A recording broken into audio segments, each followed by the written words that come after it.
¿Listo? Bueno, chicos, entonces lo que vamos a hablar hoy es del sistema urinario.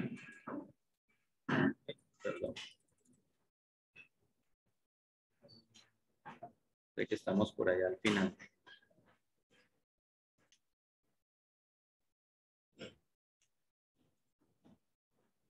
Listo, entonces lo que vamos a ver hoy es sistema urinario. Cuando hablamos de sistema urinario, ¿de qué órganos estamos hablando? Riñón, uréter, uretra, vejiga, ¿algo más? Bueno, desde las estructuras macroscópicas del riñón, sí. Entonces, cuando estamos hablando de riñón, o sea, en orden descendente tenemos riñón, uréter, vejiga y uretra.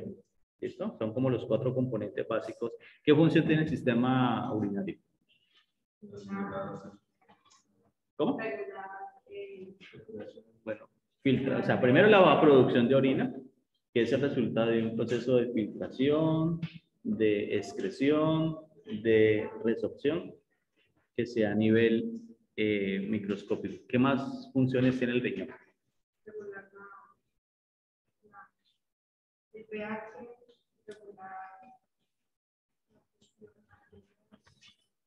Bueno, se habla básicamente de regular algo que se conoce con el nombre de homeostasis, que es un equilibrio que tiene el cuerpo.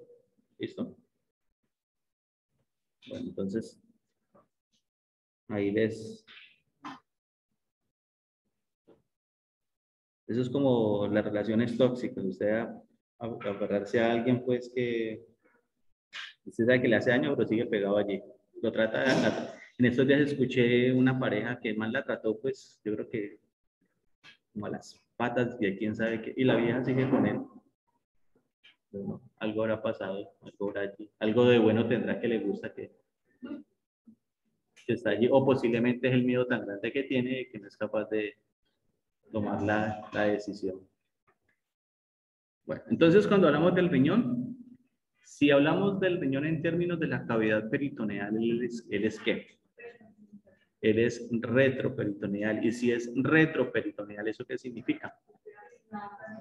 Que está detrás del peritoneo, que no está cubierto de peritoneo, y por ende, pues, valga la redundancia, no está dentro de la cavidad peritoneal, está por fuera. ¿Listo? El riñón va a estar relacionado con, digámoslo en términos de alineación, el riñón izquierdo está más abajo que el riñón derecho. ¿Cuál es la causa por la cual eso se da? Porque el hígado hacia el lado derecho hace que el del lado derecho, descienda un poco más en comparación con el izquierdo. Por eso no están en la misma línea. El riñón, como es retroperitoneal, se ubica en relación con qué músculos de la pared posterior del abdomen. Cuadrado lumbar y ¿cuál otro? Psoas mayor, que son los músculos de la pared posterior. ¿Listo? Entonces, en el ápex superior o en la parte superior del riñón, vamos a tener las glándulas suprarrenales, que son 2, una a la derecha y una a la izquierda. De ellas, ¿qué me pueden contar? Hace como 3 meses que vimos eso. Tienen funciones endocrinas. ¿Qué más me pueden contar de ellas? Generan hormonas. Tienen 2 partes, ¿cuáles son? Básica, corteza y médula. ¿Qué más podemos decir de ellas? Así es lo que se acuerdan.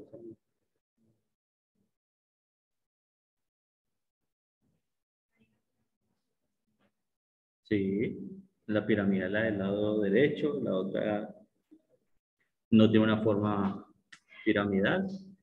¿Listo? Bueno, entonces el riñón, como está ubicado en la parte posterior, va a tener una relación con 2 grandes vasos, la aorta y la vena cava inferior. Aunque ayer en un congreso que está en estos momentos de anatomía, se habla de que, o fue lo que yo entendí, están haciendo una exposición, de que como tal arteria aorta no hay, era lo que yo entendí, sino que hay segmentos de la aorta. O bueno, lo que quisieron decir es que no hay aorta abdominal, sino segmentos de ella en la región del abdomen.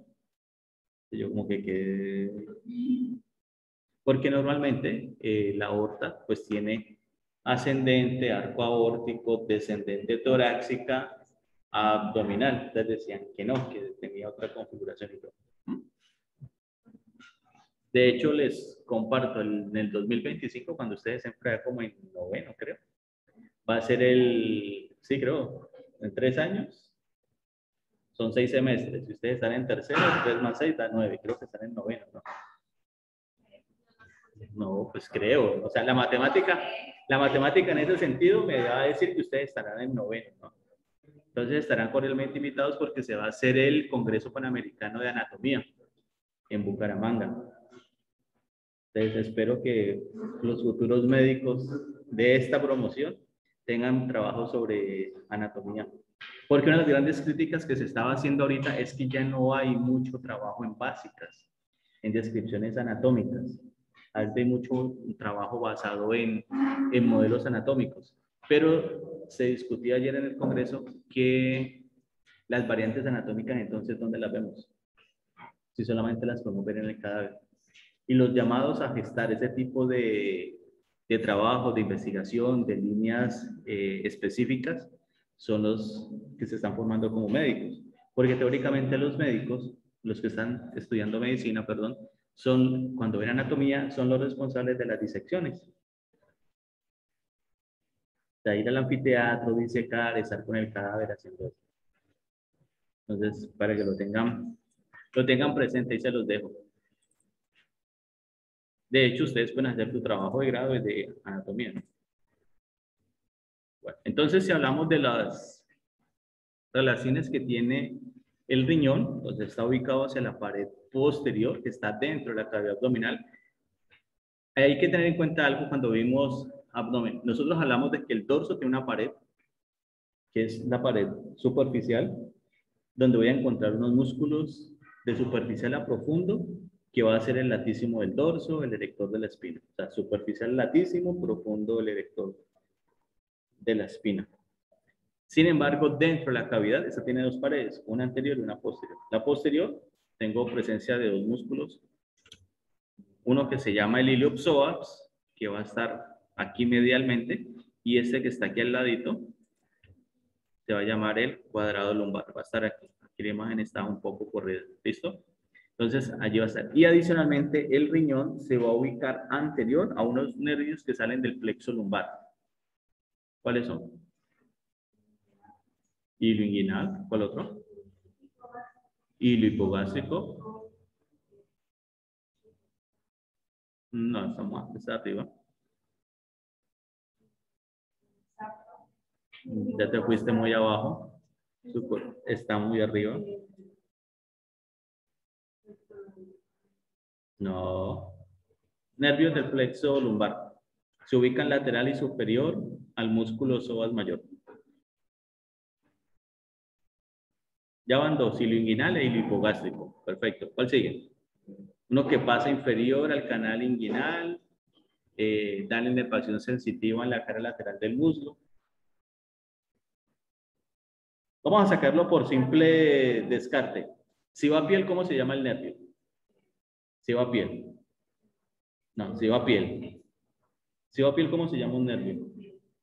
Listo. Tiene un componente sensitivo, pero si va a piel. O sea, va a piel. Tiene un nombre. Sí es superficial, pero tiene otro nombre. Hay un almacén donde usted va y compra productos dermatológicos. Madre publicidad del almacén. Cutáneo. Entonces es cutáneo. Listo. Va por la región lateral. ¿Cómo sería? Listo. Y si pasa por el muslo, ahí hay un hueso grande. Esta me hizo como así. El fémur, cutáneo lateral femoral. Esta me hizo aquí como... Iba bien, iba bien. Entonces, miren que, por ejemplo, esto sería interesante en qué sentido. Como el riñón se ubica anterior a estos nervios, una persona que pueda presentar pérdida de sensibilidad en la región o los territorios del hilio inguinal, del hilio hipogástrico.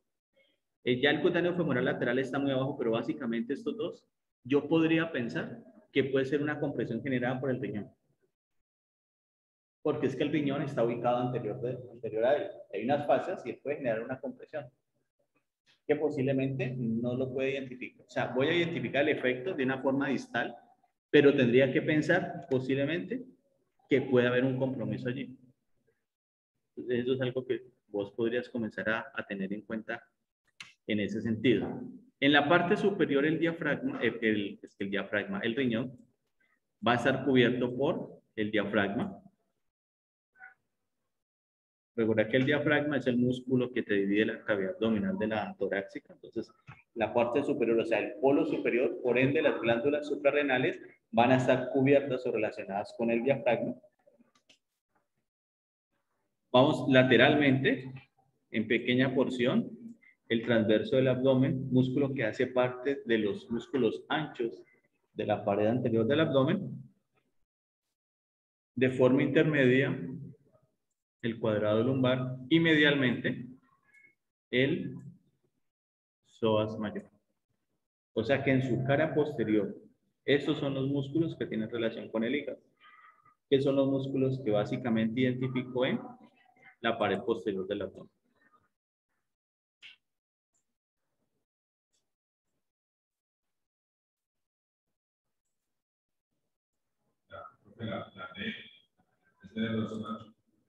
No, diafragma.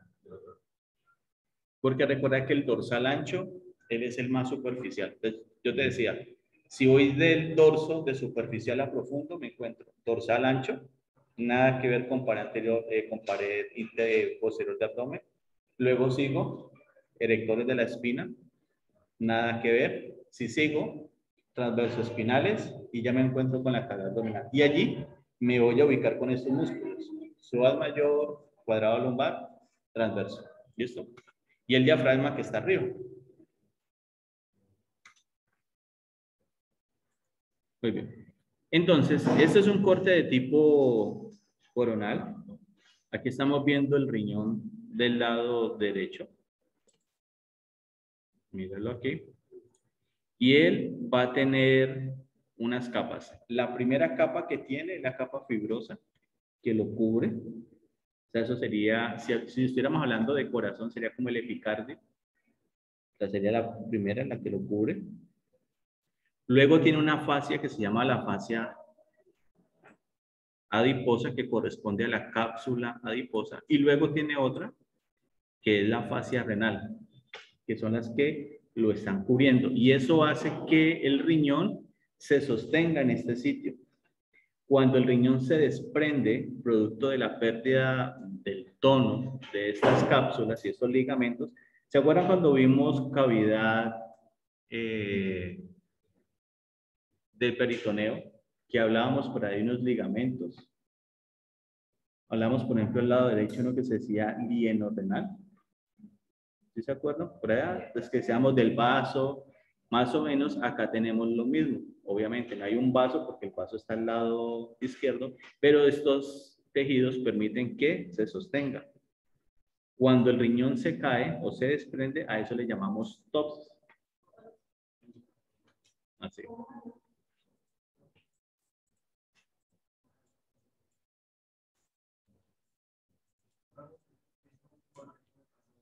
Debilidad de los músculos, pérdida de la presión intraabdominal, algún trauma. O sea, se puede desprender, y especialmente en las mujeres. Y una de las causas por las cuales se presentan las mujeres es por la pérdida del tono, la pérdida del tono muscular, o sea, debilidad a nivel de los músculos del abdomen, de lo que le llaman el core. Esto. Entonces, hay debilidad y pues es entendible. Por ejemplo, las mujeres cuando están en embarazo, sus músculos se hacen débiles, pues por el peso que se sostiene, que van a mantener, y eso hace que sus músculos se vuelvan débiles allí. ¿Listo?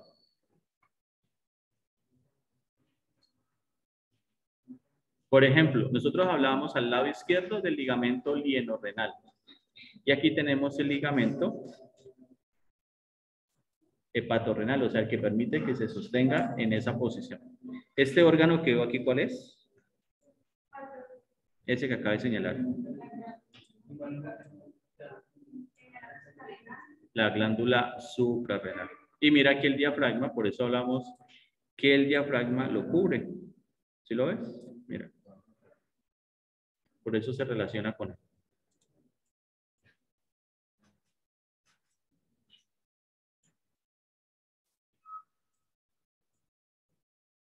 El riñón va a tener, bueno, espérenme, devuelvo acá un poco que no les dije.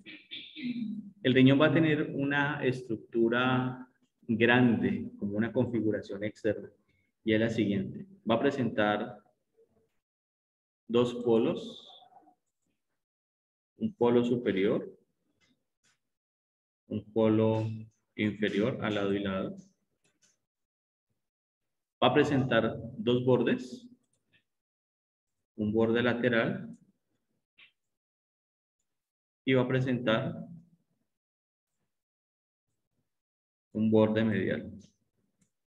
Y presenta dos caras, una anterior, que es ovalada, y una posterior, que es lisa o plana. ¿Y por qué es plana? Porque está relacionada con los músculos de la pared posterior del abdomen. Entonces, por eso es plana.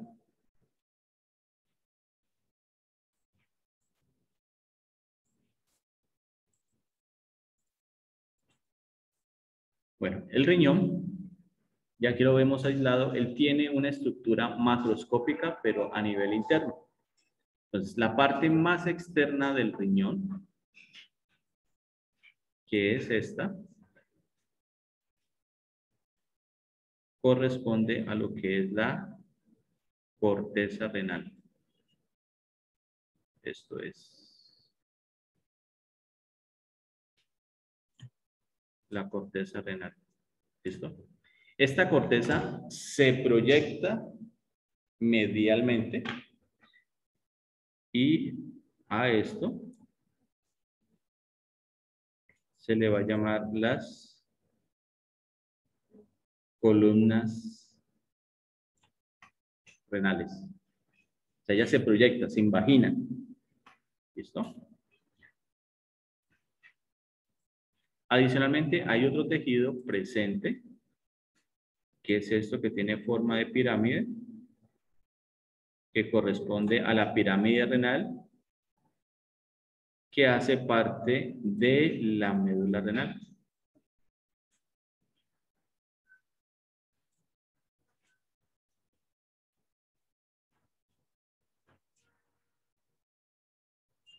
Entonces, la médula renal más la corteza renal me forma lo que conocemos como el parénquima renal. Y recordad que parénquima significa tejido.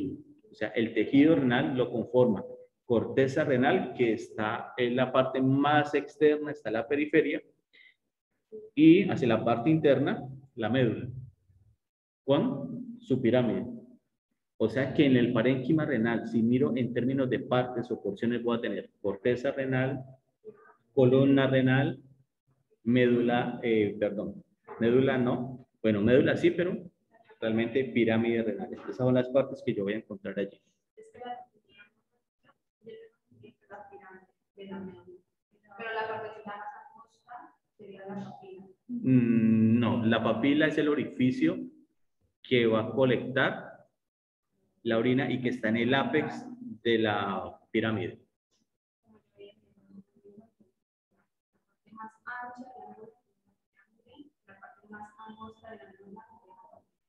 Pero entonces, ¿cómo sería una pirámide? Si una pirámide tiene una base y tiene un apex. O sea, cuando hablas de pirámide, la pirámide tiene una base y tiene un apex. Y se dice que en el ápex de la pirámide está la papila. Entonces, si vos me decís que esto es pirámide, entonces dejaría de ser una... Si esto es pirámide, debería de ser pirámide, porque entonces la forma donde está. Recuerden, muchachos, que cada vez que ustedes lean algo, siempre léalo con pinzas, porque es que los libros son escritos por seres humanos y los humanos no van a equivocar. Muchas veces. Entonces, en ocasiones no nos quedemos solamente con lo que dice un texto, porque los textos, a pesar de que son revisados por pares, hay veces se equivocan y el error pasa. Y hay libros que los errores han estado así. Ah, no, es que eso lo escribió Pepito Pérez y ese man es el Putis voy de la Westinghouse en anatomía, entonces nadie revisa. Ah, sí, sí. Y por ahí alguien le dio de eso, ah, que hay un error. Y nadie se dio cuenta de eso. Entonces sí, siempre lo complico. Yo tengo entendido que es así. Y ayer que leí, lo leí así. ¿Listo? Bueno, resulta que en el ápex de la pirámide, se le dice pirámide es porque tiene, pues teóricamente, una formita así. Aquí. En el ápex de la pirámide va a haber unos orificios que va a permitir que se forme una estructura que es la papila renal. Entonces, la papila renal es, digámoslo, la boca por la cual la orina que ha sido filtrada ya va a ser transportada hacia los uréteres. Entonces aquí tenemos la papila renal y luego de la papila renal voy a tener esta estructura pequeña, esto aquí y esto acá, que corresponde al cáliz. Un cáliz es una copa. Los que van a misa, es así más o menos.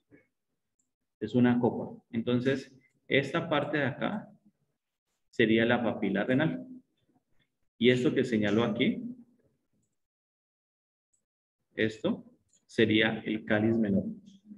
Entonces se dice que la unión de varios cálices menores, de 2 o 3 cálices menores, van a formar una copa mucho más grande que se conoce con el nombre de cáliz mayor, que sería esto. ¿Listo? Ese sería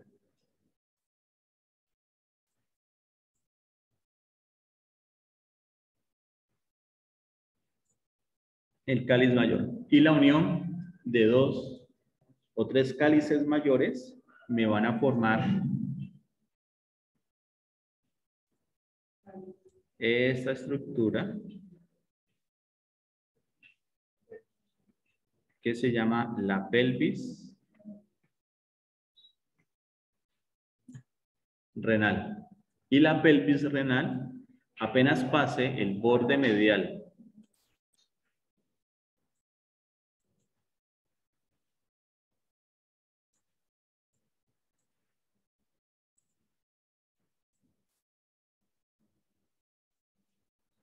apenas pase el borde medial, se deja de llamar pelvis renal y se convierte en uréter.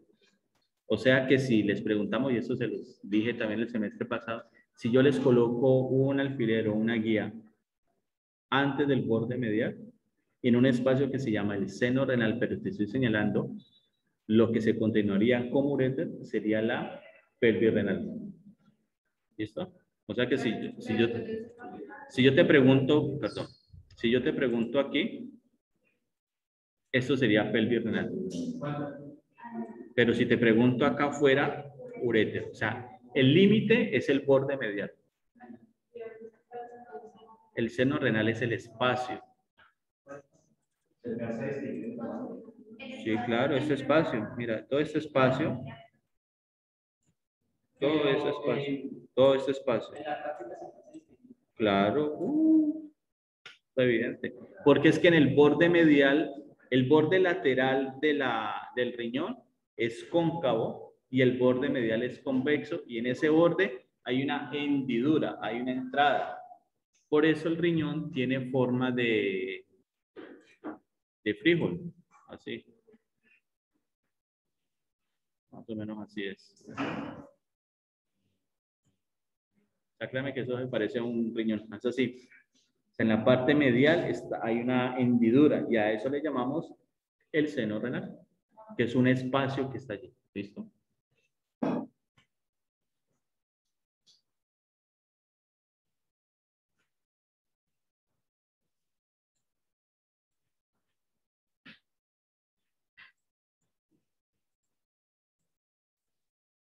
Muy bien.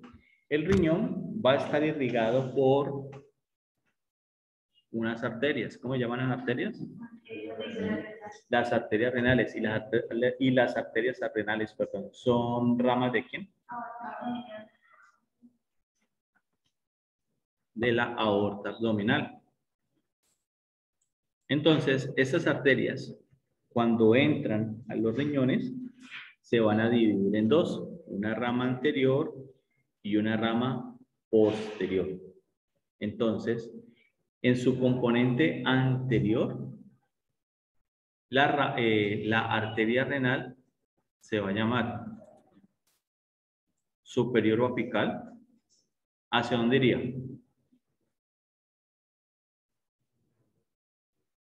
La palabra apical, ¿qué te indica?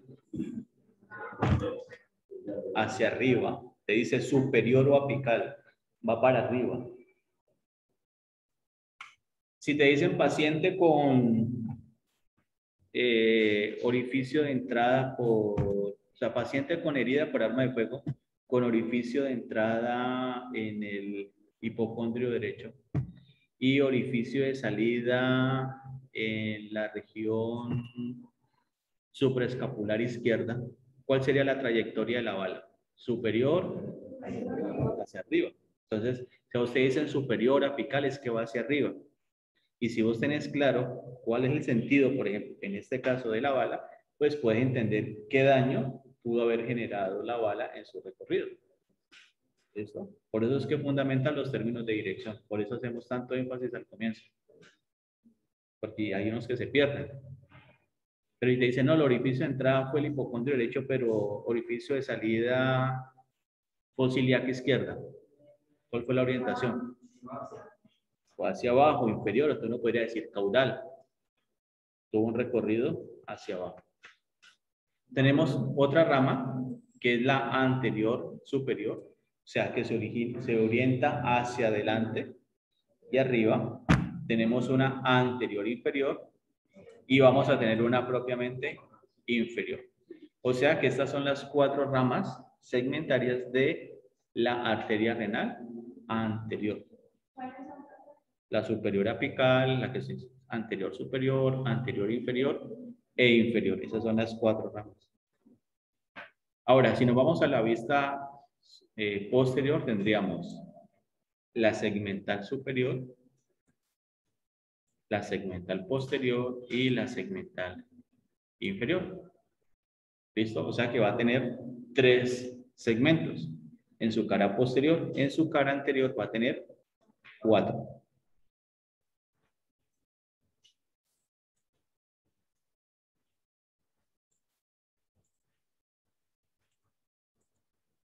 Muy bien. Entonces, el riñón va a presentar, ustedes decían al comienzo, que él filtra, permite la producción de orina, regula la hemostasia, etcétera, etcétera. Él tiene 2 partes. En la corteza renal y en la médula vamos a tener las estructuras que van a permitir hacer los 3 procesos fundamentales que hace un riñón: excreción, filtración y resorción. Son las 3 funciones que tiene el riñón. Entonces, la estructura funcional del riñón es el nefrón o la nefrona, es la unidad funcional. Y esta se va a formar a partir de los vasos sanguíneos que tienen relación directamente con ella, que serían las venas y las arterias. Las arterias son las que están llevando la sangre, o sea, van a irrigar, y las venas son las que van a comenzar a sacar, o sea, van a permitir el drenaje, o sea, van a permitir sacar. A nivel de la corteza renal, o sea, en la periferia, ya claro, esto no lo vamos a ver. Esto solamente se ve en cortes histológicos porque es microscópico, no se ve. En la parte de la corteza vamos a tener el corpúsculo renal, que va a estar en la parte más periférica, aquí. Vamos a tener unos túbulos contorneados, proximal y distal, que luego, a través de una estructura que se llama hilasa de Helde, con unas ramas descendentes y ascendentes, se van a proyectar hacia la médula. Mira que esto ya es médula. Esto es médula. Aquí se da todo el proceso para luego, a través de unos túbulos colectores, que van a estar aquí, todo el proceso de filtración y ya excreción de lo que el riñón no va a utilizar, va a llegar a unos orificios que están presentes en el ápex de la médula y a eso le llamamos la papila renal. O sea, todo el proceso de filtración, excreción y resorción se da allí. Ya cuando se cumplen esos procesos, se filtra a través de los, se conduce, perdón, a través de los túbulos colectores y van a llegar acá.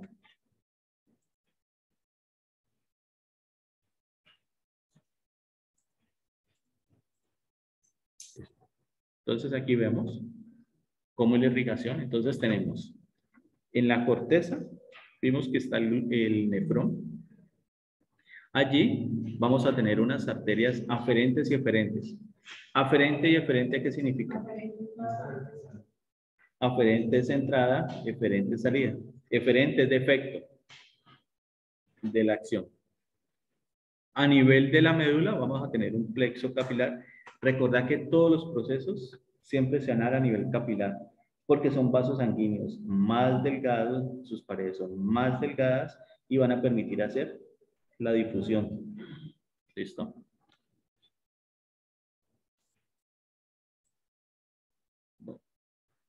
¿Cuáles son las tres funciones que tenemos? La filtración glomerular, o sea, el glomérulo está arriba, va a permitir filtrar. ¿A partir de qué? De los vasos aferentes le están llegando y luego saca a partir de vasos eferentes.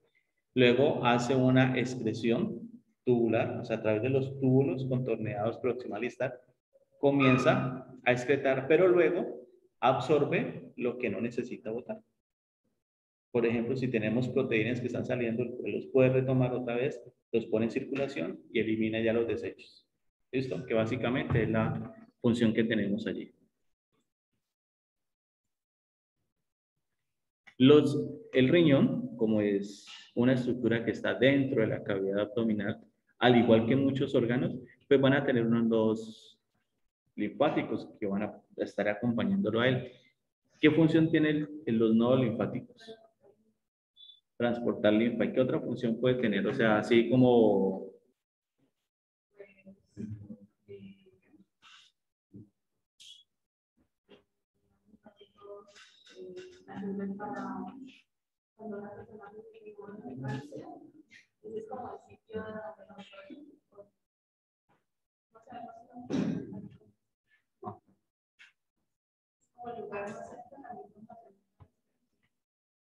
bueno, entonces, entendámoslo de alguna manera. Pensá que las vías principales de una carretera son las venas, porque están drenando.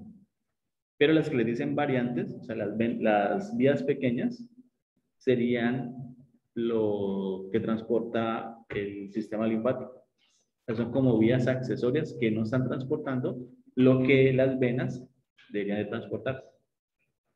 ¿Listo? O sea, un poco para entender como ese ejemplo. Es una vía accesoria allí.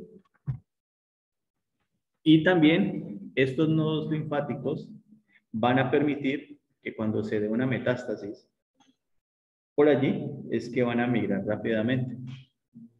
Digamos lo que es como el pero que tienen. Porque una de las funciones del sistema linfático, como su nombre lo indica, es defender. Es claro, se van allí a través de los linfocitos, comienza a hacer ese proceso, pero también se hace vulnerable para que migre hacia cualquier parte.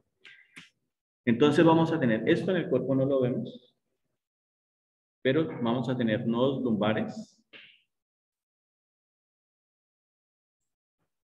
Vamos a tener nodos que van a estar posterior a la cava, o sea, nodos retrocava. Unos nodos que van a estar entre la cava y la aorta, interaórtico cava. Otros nodos que se llama dextrocava. Recordad que dextro significa derecha. Por eso hablamos de dextrocardia, corazón a la derecha, dextrocava, o sea, están al lado derecho.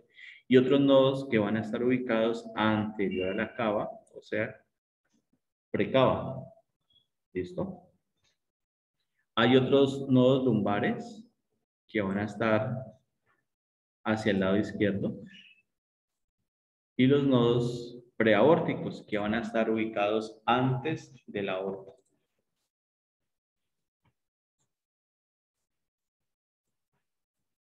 Bueno, ¿quién inerva el riñón? El nervio vago, nuestro viejo y conocido amigo. Nervio vago desde su componente parasimpático. O sea que, ¿qué permite?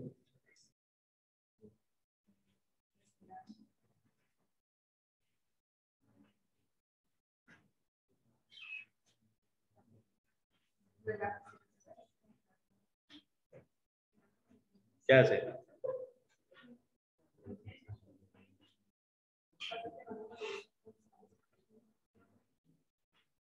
¿Qué hace? O sea, obviamente se opone al simpático, sí. Sí, porque los dos, uno se opone, uno dependiendo, uno acelera y otro relaja. El parasimpático lo que te permite es que haya la filtración, su proceso normal. Cuando llega a nivel de la vejiga, por acción del parasimpático permite el llenado y luego por acción del simpático el vaciado. ¿Listo? Eso permite que se dé la micción, la orina.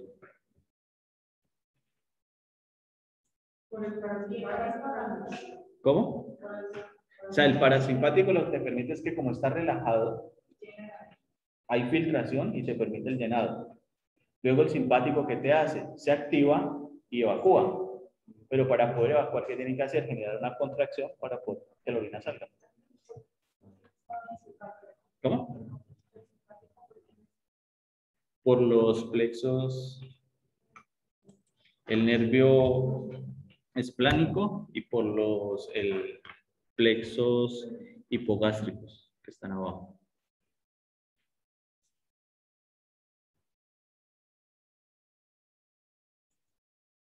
Bueno, el riñón puede presentar algo que se llama una hidronefrosis.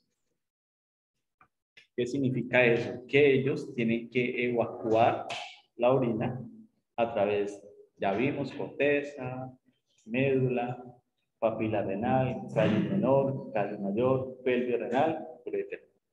Sin embargo, se puede presentar una obstrucción a través de un cálculo, famoso cálculo renal, que no va a permitir que la orina descienda, se evacúe, obstruye, y al presentarse la obstrucción, de ahí hacia arriba las estructuras se van dilatando.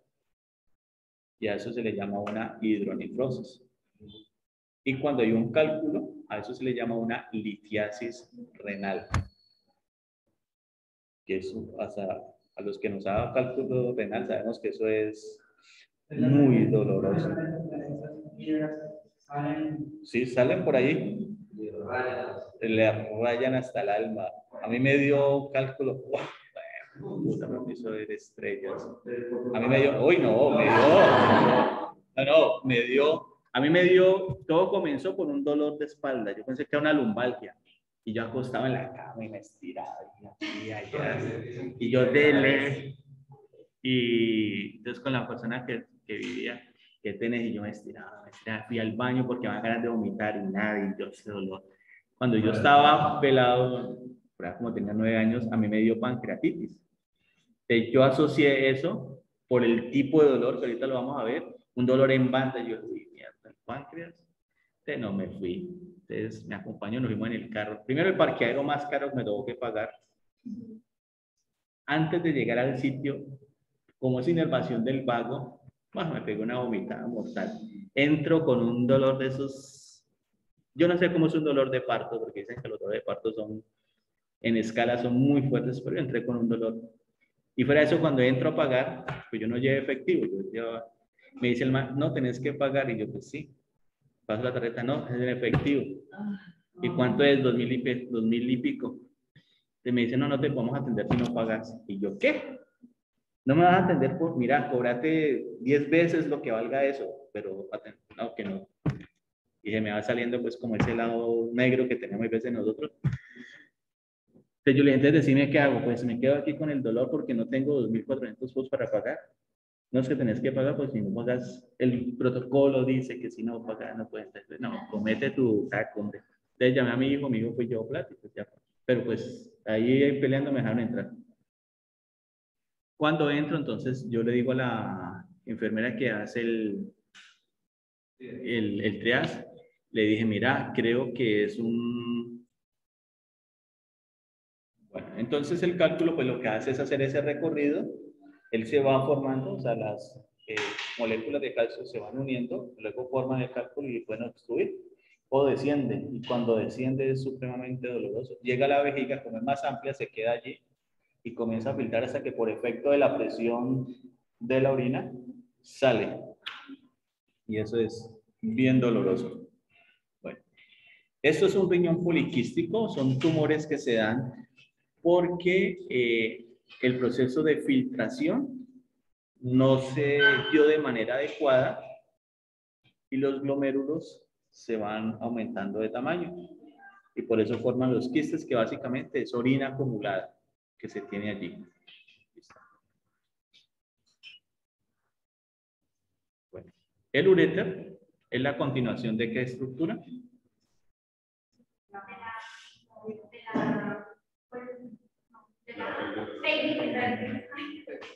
De la pelvis renal. Entonces mide más o menos 25 centímetros. El uréter más o menos mide 25 centímetros. Es también retroperitoneal. Presenta tres partes estrechas. La primera, cuando pasa de pelvis a uréter. La segunda, cuando atraviesa los vasos ilíacos, entiéndase vena y arterias ilíacas comunes. Y luego cuando entra a la vejiga, en los orificios ureterales. Son como las tres partes estrechas y son las tres partes críticas donde un cálculo renal se puede quedar. Esas tres partes. Dime. ¿Cómo? Claro que no. Primero cuando pasa aquí, te las pinto de negro. Cuando pasa de pelvis renal a uréter, primera. La segunda cuando atraviesa los vasos ilíacos. ¿Listo? O sea, la arteria ilíaca común y la vena ilíaca común. Y luego, pues aquí no vemos la imagen, pero pongámosla por acá, que es cuando entra a la vejiga. Esos son las tres partes estrechas que presenta el uréter. ¿Listo? Bueno, entonces ahí terminamos lo que es riñón. Ahora vamos a ver vejiga, uréter y uretra. Bueno, entonces cuando hablamos del uréter, pues ya dijimos que es un órgano retroperitoneal que corresponde a la continuación de la pelvis renal, que transporta orina, que mide más o menos 25 centímetros, que está ubicada, que tiene tres partes estrechas, que ya lo sabemos. Sin embargo, que en relación con la vejiga femenina y la vejiga masculina van a haber unas diferencias. ¿Y cuáles son esas diferencias? El espacio, el recorrido que hay entre la vejiga masculina y el uréter y la vejiga femenina y el uréter es más despejado en los hombres que en las mujeres. ¿Listo? O sea, esa es como la diferencia. Básicamente porque en la mujer está el útero que se encuentra en el trayecto que tiene que hacer el uréter. En el hombre no tenemos. Entonces aquí lo vemos. Mira que esta es una pelvis femenina. Tenemos la vejiga, tenemos el útero y tenemos el recto. Entonces, el uréter tiene que atravesar la parte inferior de un ligamento que se llama lato, ligamento grande que corresponde a láminas de peritoneo para poder llegar a la vejiga, en el caso de las mujeres. En el caso de los hombres, pues, solamente tenemos aquí la vejiga y acá tendríamos el recto. ¿Listo? ¿Cómo? ¿A qué? ¿Más largo que? No, el recorrido básicamente es el mismo. O sea, tiene más o menos lo mismo. Lo que pasa es que en el caso de las mujeres, como tienen que atravesar el ligamento lato, se hace como más, no es tan despejado, porque tiene que pasar, como aquí está el útero, aquí a los lados están las tubas y aquí está el ligamento lato del paso inferior, para poderlo pasar de anterior, de posterior a anterior, para poder llegar a la vejiga. Porque la vejiga, el útero está aquí, entonces está en medio del camino, pero tiene que hacerse el lateral, inferior, anterior. En cambio, en el hombre, baja derechito. Es más despejado el camino.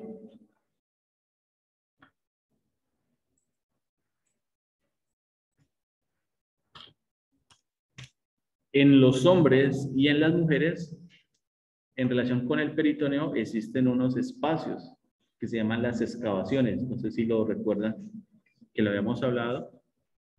Y tenemos aquí la excavación.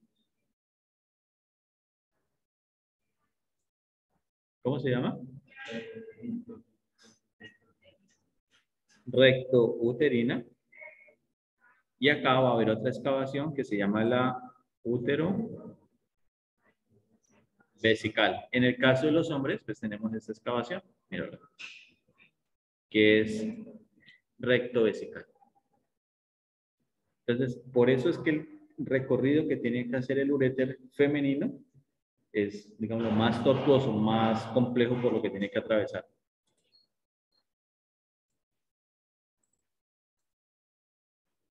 Bueno, se puede presentar una estenosis. Una estenosis es que el riñón, perdón, el uréter sea estrecho y eso pues tendría una incidencia en la acumulación, en la presencia de hidronefrosis porque la orina no puede ser evacuada, entonces se va a acumular allí. Más o menos cuánta cantidad de orina se filtra por minuto. Cantidad de orina que se filtra por minuto, aproximadamente. 1.2, 1200 ml. O sea que más o menos por hora se alcanza a filtrar toda la sangre que circula en el cuerpo. Y tenemos una duplicidad ureteral. O sea que pueden ser dos uréteres, o sea que tendríamos dos pelvis renales que permitiría la evacuación. También se puede presentar un uréter grande, un megauréter congénito.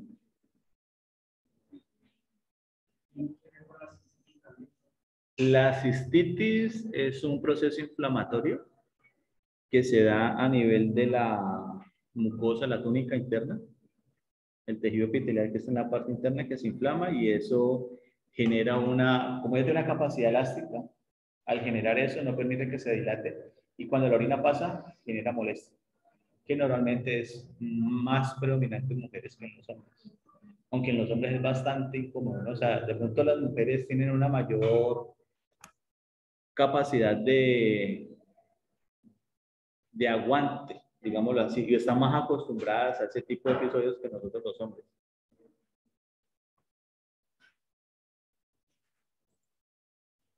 Es la vejiga, entonces es un órgano, es un reservorio, una bolsa a la cual la orina va a llegar. En el caso de las mujeres se ubica anterior al útero, en el caso de los hombres se ubica anterior al recto.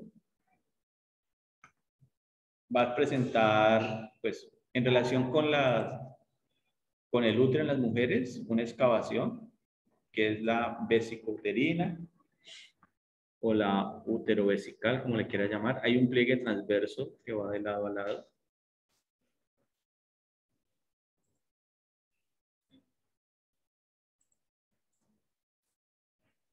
En el caso de los hombres, pues, igual tenemos el mismo pliegue transverso que vemos aquí. Pero entre el recto y la vejiga, pues va el espacio que corresponde a la excavación recto-vesical.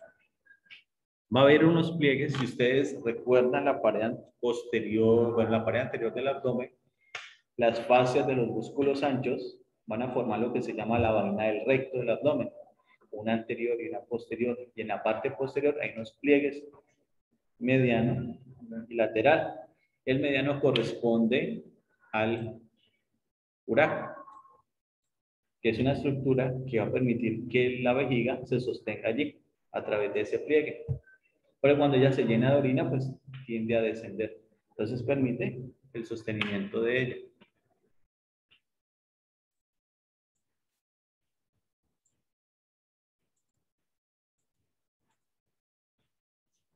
Muy bien, entonces la vejiga, tanto en hombres como mujeres, va a tener las mismas partes. Vamos a encontrar en la parte superior el cuerpo, que tiene una cara superior y acá tenemos una inferior. Hacia la parte anterior vamos a tener el ápex, que es el que digo que va a tener relación con el pliegue. Hacia la parte posterior tenemos el fondo o base. Hacia la parte inferior, esta parte estrecha, que corresponde al cervix o cuello. Y aquí vamos a ubicar el orificio interno de la uretra. La uretra va a ser el conducto que va a permitir la evacuación de la orina desde la vejiga hacia la parte externa. Entonces, la uretra, tanto masculina como femenina, va a tener dos orificios. El orificio interno de la uretra y el orificio externo de la uretra, que en el caso de las mujeres se ubica más o menos 1.5 o 2 centímetros por encima del orificio vaginal. ¿Listo? Y eso es importante tenerlo en cuenta, porque cuando usted vaya a pasar una sonda vesical en la mujer, es muy común que no la introduzca por la uretra, sino que la meta por la vagina. Es muy común, entonces tienen que tener en cuenta eso, ¿no?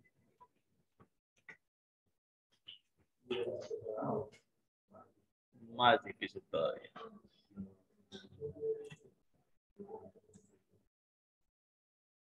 Listo. En el caso de los hombres, básicamente tenemos lo mismo. Aquí tenemos el cuerpo con su porción superior, su porción inferior. Hacia la parte anterior tenemos el ápex. Hacia la parte posterior tenemos el fondo.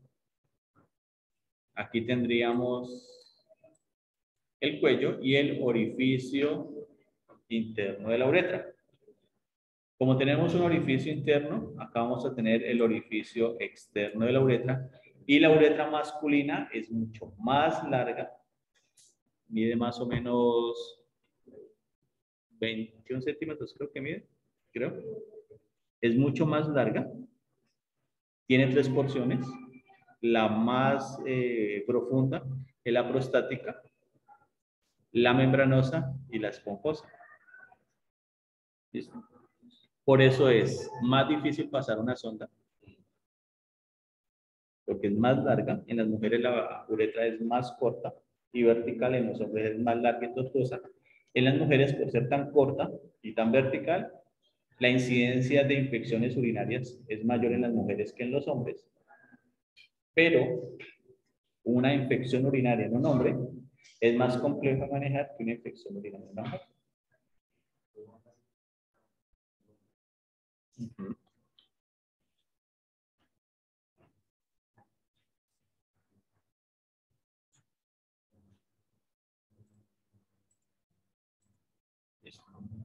En el caso de la vejiga masculina, la vejiga, bueno, ya sabemos que el órgano que continúa inferior a ella sería la próstata. Entonces, la próstata, ella se puede inflamar, o sea, puede aumentar de tamaño, puede generar una hiperplasia. Como tiene 3 lobos, puede hacer que comprima la uretra prostática. Y uno de los signos de hiperplasia prostática es la pérdida de la continuidad de la micción. O sea, no es una orina continua, sino fraccionada, por partecitos. Y eso, y la dificultad que se tiene de evacuar o la sensación de no haber evacuado de manera adecuada. Ese es uno de los signos que se debe tener en cuenta. Adicionalmente, la vejiga tiene que ver con el conducto eyaculador. Porque aquí va a llegar el conducto deferente, que va a ser la continuación de la cola del epidídimo. Y por allí van a viajar los espermatozoides. Entonces, aquí tenemos los uréteres. Acá están los orificios ureterales. Entonces, todo se va a relacionar y luego pues va a llegar a la próstata. Entonces, ¿qué sucede? Como en los hombres, el canal eyaculador es la misma uretra, el orificio interno de la uretra, cuando el hombre eyacula, se cierra por acción del simpático, para que porque por acción del parasimpático pues haya la erección. Se tiene que cerrar. Si eso no se presenta, la eyaculación no sería hacia afuera, sino que sería interna, y a eso le llaman una eyaculación retrógrada. O sea que el semen no sale, sino que se devuelve y queda allí. Se puede presentar eso.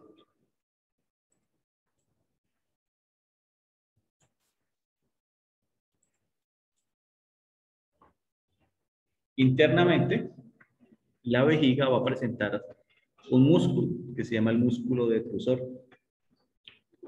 que es este que vamos a señalar aquí.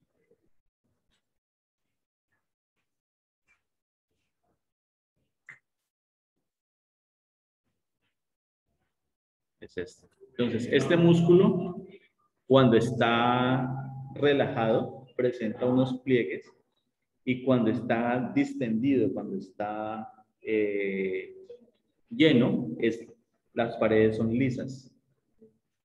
¿Listo? Vamos a encontrar los orificios ureterales, que son dos, uno a la derecha y otro a la izquierda. Y esos orificios ureterales en relación con el orificio interno de la uretra van a formar lo que conocemos como el trígono vesical.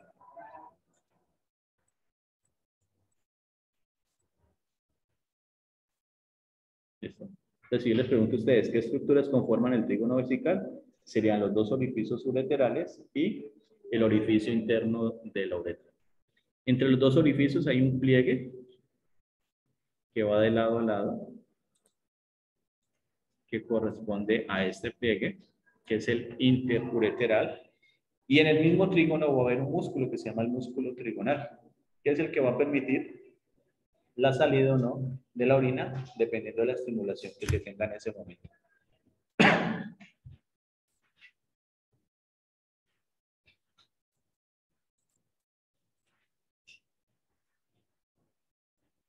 Muy bien, ¿quién irriga la vejiga y el ureter? Pues entonces las ramas que corresponden a la arteria ilíaca interna, que son las que nos van a dar. Vamos a tener una rama vesical inferior.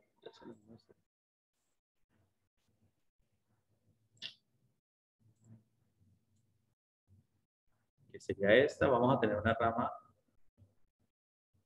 para la próstata.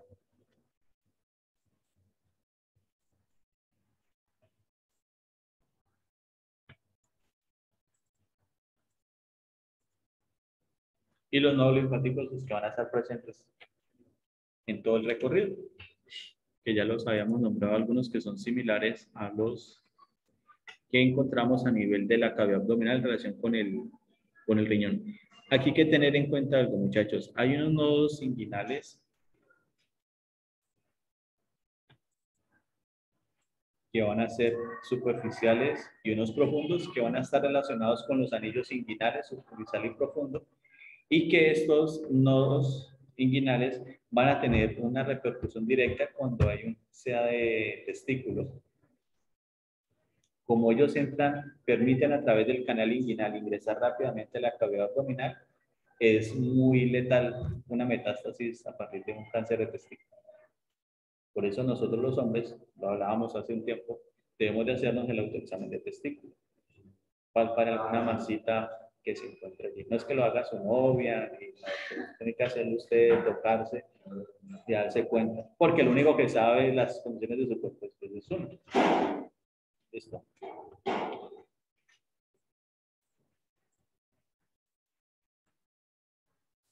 Listo. ¿Quién inerva? Entonces aquí ya no es responsabilidad del nervio vago.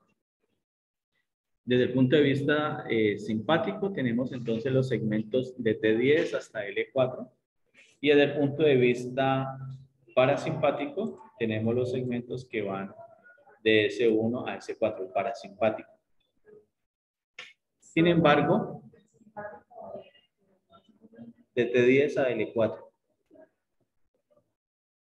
existe un nervio que se llama el nervio pudendo, que es una rama del nervio del plexo sacro o plexo lumbosacro, que de él se desprende una rama sensitiva que se llama el nervio dorsal del pene, o en las mujeres, nervio dorsal del clítoris. Este nervio se puede ver afectado por un trauma a nivel de la pelvis, una fractura, por ejemplo, a nivel del sacro o a nivel de una fractura de pelvis, puede generar un compromiso de este nervio y por ende la pérdida de la sensibilidad en el dorso del pene o en el dorso del clítoris, que es el nervio dorsal del pene, el nervio dorsal del clítoris, que es rama del nervio pudendo. Y el nervio pudendo es rama del plexo lumbar, plexo sacro o plexo lumbosacro. Y hay otro ramo que tiene que ver con la sensibilidad en esta región, que es el ramo genital del nervio genitofemoral, que es ramo del plexo lumbar. De hecho, es el único nervio que emerge anterior al músculo psoas mayor.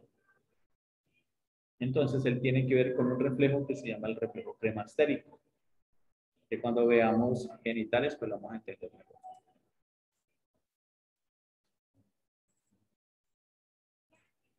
Listo.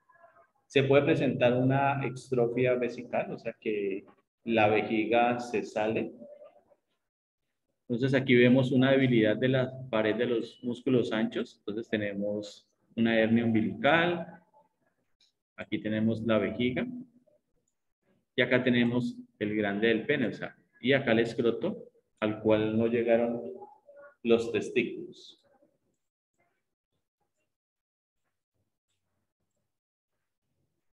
Bueno, la uretra femenina, ya dijimos, es corta, vertical, delimitada por dos orificios, un orificio interno y un externo, y eso permite pues, la incidencia de las infecciones urinarias y se ubica superior al orificio vaginal. De hecho, alguna vez había escuchado a alguien que, bueno, una niña pensaba que ella orinaba era por la vagina, más no por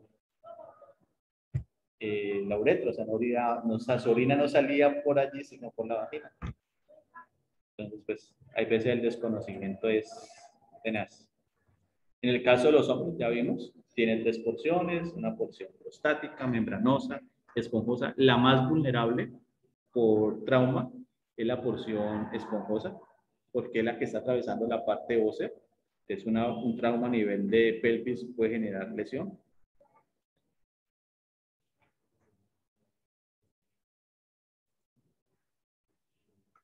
La uretra, entonces habíamos dicho que tiene que ver con el canal eyaculador. Entonces por allí todas las estructuras y las glándulas que secretan los componentes del semen se van a dar allí. Entonces acá tenemos. Esta es la uretra prostática. Aquí tenemos el orificio del conducto eyaculador que viene de la ampolla del conducto deferente. Del conducto deferente que me está transportando. El conducto deferente que me transporta. ¿Mm? Transporta espermatozoides. El conducto deferente. Él los transporta. Es la continuación de la cola del epidídimo. Transporta. Por eso cuando se hace la vasectomía, lo que cortan es el conducto deferente. Eso es lo que cortan. O sea, vas a eyacular, pero no va a salir espermatozoide.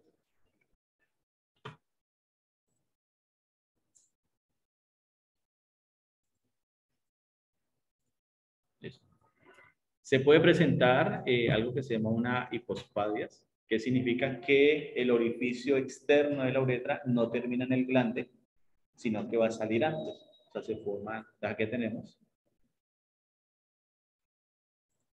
Mira el orificio. O sea, no se da aquí como tendría que darse, sino que se da acá.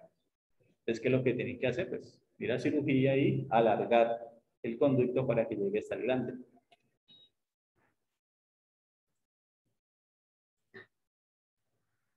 Listo, chicos. Entonces, con esto